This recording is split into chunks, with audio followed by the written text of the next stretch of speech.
அடுத்தது பிரதமர் அவர்கள் ட்ரோனை விட்டார். ஒரு 6 மாதத்துக்கு முன்னாடி ட்ரோனை விடும்போது என்ன சொல்கிறாருன்னா, இந்த ட்ரோனின் மூலமாக விவசாயிகளுடைய வருமானம் அதிகமாகும், அவர்களுக்கு உதவியான டெக்னாலஜி, இனி இந்த மருந்துகளை உரத்தை கொண்டு போய் தெளிக்கிறதுக்கு இந்த ட்ரோனின் மூலமாக இந்த டெக்னாலஜியை பயன்படுத்தணும், டிஜிட்டல் இந்தியா, ஆஹா இந்தியா, ஓஹோ இந்தியாலாம் பேசினார்.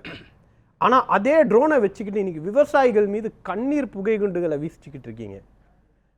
என்னங்க இந்த நாட்டில் ஜனநாயகம் இருக்கா இல்லையா?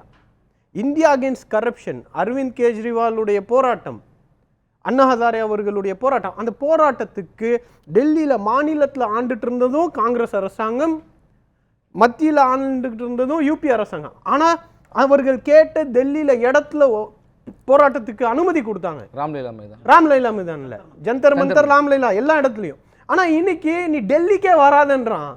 இதுதான்